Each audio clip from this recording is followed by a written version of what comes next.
नमस्कार मित्रांनो, स्वागत आहे तुमचं DMR नर्सिंग या यूट्यूब चॅनलवर। तर मित्रांनो, एक खूप महत्त्वाचा अपडेट आलेला आहे। ऑलरेडी या अपडेटविषयी मी जे आहे जेव्हा हे पब्लिश झाला म्हणजे काल जे आहे तेव्हाच मी लगेच आपले व्हॉट्सअप ग्रुप आहे तर व्हॉट्सअप ग्रुपवर मी शेअर केलं होतं हे जे काही अपडेट आहे।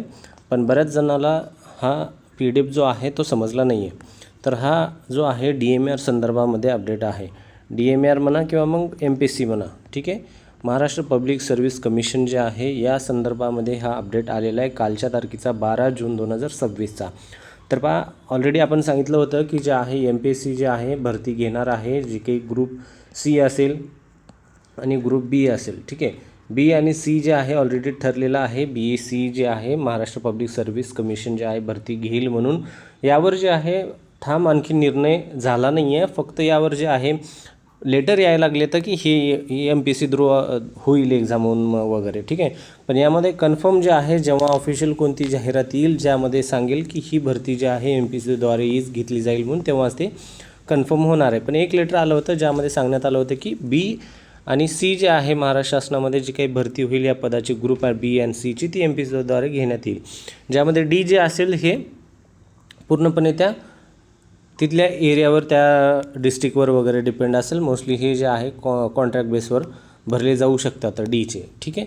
तर या ठिकाणी जे लेटर आलेलं आहे या लेटरमध्ये काय सांगितलं आहे, महाराष्ट्र लोकसेवा आयोगाने म्हणजेच महाराष्ट्र पब्लिक सर्व्हिस कमिशनने त्यांचं जे आहे दिनांकनुसार 2026 दिनांक 13 मे 2026 या लेटरच्या अन्वये त्यांनी सांगण्यात आलेलं आहे स्पर्धा परीक्षा विद्यमान अभ्यासक्रमाचे पुनर्वलोकन म्हणजे ज्यामध्ये जे आहे बदल करण्याची विनंती जे आहे महाराष्ट्र इन्स्टिट्यूशन फॉर ट्रान्सफॉर्मेशन संस्थेत केली आहे। आता या ठिकाणी पहा हे कोणी केलेलं आहे, MPSCनं जे आहे हे जे आहे आता लेटेस्ट नवीन जे आहे पॅटर्ननुसार जे काही एक्झामची टेक्निक आहे ते लेटेस्टनुसार यूज करावी। त्यानंतर जो आहे सध्याचा जो एक्झामचं सिस्टीम आहे त्यामध्ये पण बदल करावा असं या ठिकाणी हे सांगून जे आहे महाराष्ट्र इन्स्टिट्यूशन फॉर ट्रान्सफॉर्मेशन संस्थेला असं MPSCने सांगितलेलं आहे। तर बदलण्यात जे आहे बदलत्या शैक्षणिक या ठिकाणी सांगितलं पहा पॉईंट तोच, बदलत्या शैक्षणिक व व्यावहारिक गरजांच्या अनुषंगाने अभ्यासक्रम अद्ययावत करणे व आवश्यक असल्यानं मुख्य कार्यकारी अधिकारी मित्र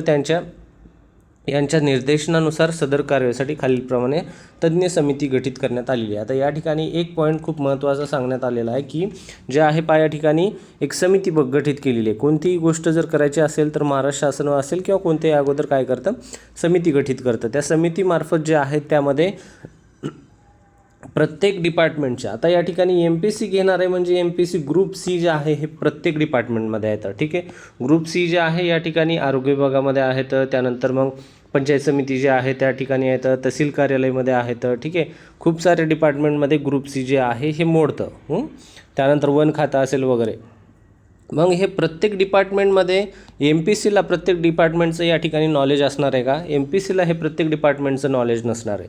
त्या ठिकाणी त्या डिपार्टमेंटचे जे आहेत स्पेशलिस्ट लोक जे आहेत त्या स्पेशलिस्ट लोकांनुसार त्या तिथल्या तज्ज्ञ लोकांनुसार त्यांना घेऊन तुमचा पॅटर्न कसा असला पाहिजे, तुमच्या त्या ठिकाणी आता लेटेस्टमध्ये काय चेंजेस केले पाहिजे आपल्या या तुमच्या डिपार्टमेंटमध्ये एक्झामसाठी, तर अपग्रेडेशन काय झालं पाहिजे तुमच्या एक्झाममध्ये, ह्या सर्व गोष्टी ज्या आहेत त्या करण्यासाठी त्या बदल करण्यासाठी ही जे आहे अशी समिती गठीत करण्यात आलेली आहे। या ठिकाणी पहा समितीचं या ठिकाणी पूर्ण माहिती पण देण्यात आलेली आहे। यामध्ये पहा श्री प्रवीण परदेशी जे आहे या समितीचे अध्यक्ष आहेत, त्यानंतर जैन जे आहेत सदस्य, बरेच इतर आहेत, CSIR मधले सदस्य जे आहेत मालेश्वर, त्यानंतर बेलसरे काडामधले सदस्य, त्यानंतर डॉक्टर उमाकांत घाटन जे आहेत मुख्य कार्यकारी अधिकारी महाराष्ट्र ग्राम सामाजिक परिवर्तन फाउंडेशन माजी विभाग आयुक्त सदस्य आहेत, शेखर गायकवाड जे आहेत सदस्य, त्यानंतर मग श्री अमन मित्तल जे आहेत सहमुख्य कार्यकारी अधिकारी मित्र सदस्य सचिव आहेत, आणि हे जे होते यशता माजी खासदार आयुक्त याचे आहेत। तर या ठिकाणी ही समिती जी आता याच्यामध्ये गठीत केलेली आहे। आता ही समिती काय करेल या ठिकाणी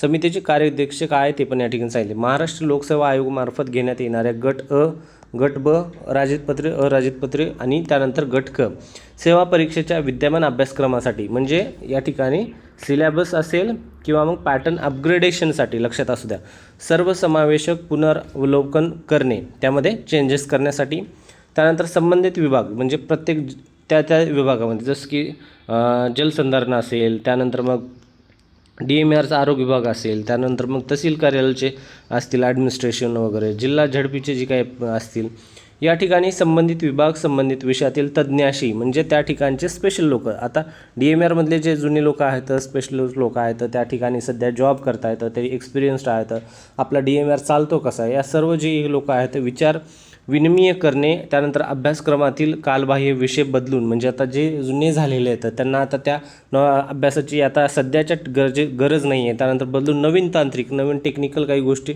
ॲड केलं पाहिजे का. आता जसं की आपल्या डिपार्टमेंटमध्ये जर पाहायला गेलं DMRमध्ये लेटेस्ट काही गरजेचं आहे का बदल करण्यासारखं.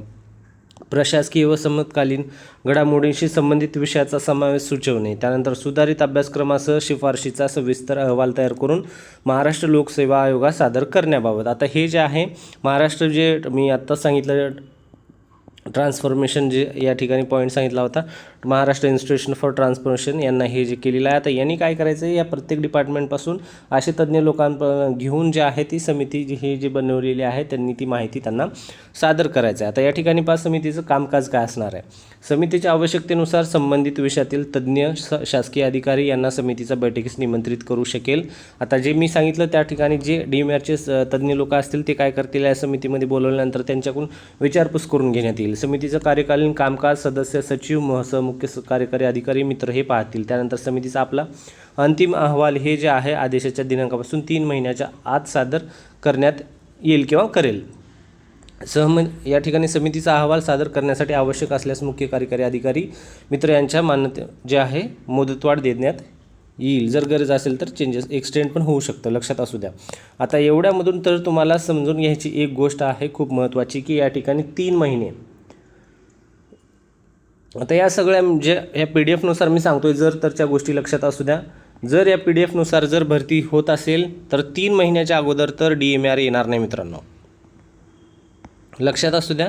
हा 3 महिन्याचा जो पॉईंट आता वाचला आहे आपण, ज्या पॉईंटनुसार जर पाहिलं तर 3 महिन्या अगोदर DMR येणार नाही. काय येणार नाही, कारण समिती जी आहे ही समिती माहिती तयार करणार आहे. माहिती तयार केल्यानंतर मग DMRमध्ये जे आहे आता या ठिकाणी 80-20 असायला पाहिजे का 70-30 असायला पाहिजे का सध्या चालू जी काही आहे त्यानुसार असायला पाहिजे किंवा 50-50 करायला पाहिजे, ठीक आहे, किंवा 60-40 करायला पाहिजे. हे जी काही आहे हे आता परत ठरणार आहे मित्रांनो, हा लक्षात असू द्या. हे पॉईंट परत ठरणार आहे, कारण हे जे आहे ह्या पॅटर्ननुसार सध्याच्या घडीनुसार सध्याच्या या वातावरणानुसार काय असलं पाहिजे एक्झाममध्ये पॅटर्नमध्ये वगैरे, ठीक आहे. तर यामध्ये टेक्निकल किती गोष्टी असल्या पाहिजे, नॉन टेक्निकल गोष्टी किती असल्या पाहिजे. आता या ठिकाणी बऱ्याच जणांना वाटत असेल की बाबा DMR जे आहे स्टाफ नर्सची एक्झाम आहे, ज्यामध्ये स्टाफ नर्सची फक्त पूर्ण 100% जर स्टाफ नर्सची घेतलं तर काय अडचण आहे. या ठिकाणी मित्रांनो 100% असणं या ठिकाणी राहू शकत नाही, कारण काही गोष्टी असतात लॉजिकल वगैरे असतात त्या ठिकाणी, ठीक आहे.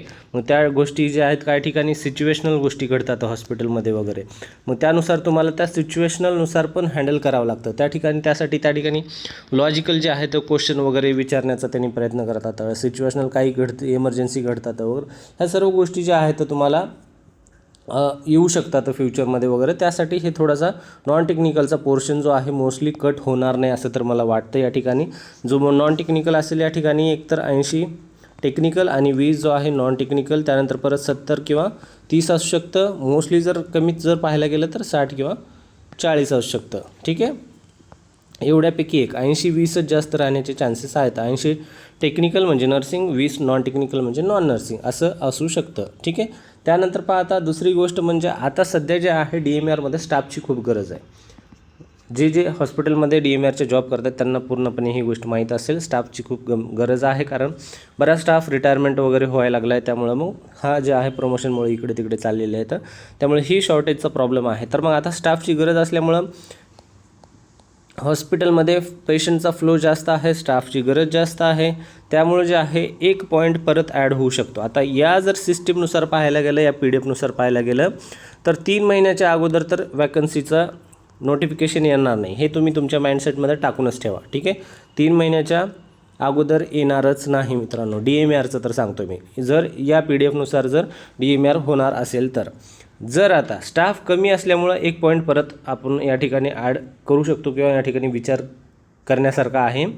DMRमध्ये स्टाफ कमी असल्यामुळं त्या ठिकाणी गरज जास्त असल्यामुळं एक काम करू शकता DMRवाले, TCS किंवा IBPS जसं आता CHOचे आहे IBPS मार्फत आहे, अगोदर पूर्वी सगळं TCS मार्फत होतं आपलं DMR वगैरे. तर हे जे आहे एक एक्झाम या ठिकाणी गरजेमुळं TCS किंवा IBPS होऊ शकते मित्रांनो. आणखीन फायनल नाही आहे, पण या सध्याच्या गरजेमुळं होऊ शकते. वॅकन्सी किती आहेत ते पण आपण पाहिलेले आहे DMRमध्ये, ठीक आहे. तर यानुसार पहा 2 गोष्टी आहेत. आता एक तर येईल 3 महिन्याच्या नंतरच येईल एक्झाम मित्रांनो, ठीक आहे. चान्सेस याचे जास्त आहेत 3 महिन्याच्या नंतरच, म्हणजे या इयर एंडिंगला. लक्षात असू द्या, इयर एंडिंगला 2026च्या येऊ शकते या प्रोसेसनुसार चालली तर. जर या प्रोसेसनुसार नाही चालली तर मग गरज आहे पदाची वगैरे असं वाटलं त्यांना तर घेतलंच जाईल असं वाटतंय. तर मोस्टली मग ही कधी पण येऊ शकते, 2 महिन्यामध्ये पण येऊ शकते, 1 महिन्यामध्ये येऊ शकते, पण याचे चान्सेस कमी आहेत. फक्त 20 ते 30, 40, 35 या जवळपास याचे पर्सेंटेज आहेत. येण्याची शक्यता जास्त जे आहे 80-90% जे आहे पर्सेंटेज ते मोस्टली इयर एंडिंगमध्येच येण्याचे चान्सेस आहेत मित्रांनो. त्यानुसार अभ्यास करा. हे जे आहे लेटरचा अर्थ हाच आहे की समिती गठीत केलेली आहे, समितीनुसार ही माहिती पूर्ण ही जे आहे तयार केली जाईल, त्यानुसार एक्झाम घेतली जाईल. व्हिडिओ आवडला असेल तर व्हिडिओ नक्कीच तुम्ही व्हिडिओ लाईक करू शकता आणि जे कोणी या व्हिडिओची माहिती ज्यांना अभ्यास करते त्यांना शेअर करा, जेणेकरून त्यांना याचा माहिती भेटून जाईल. धन्यवाद मित्रांनो. काही डाऊट असेल तर कमेंट पण करू शकता.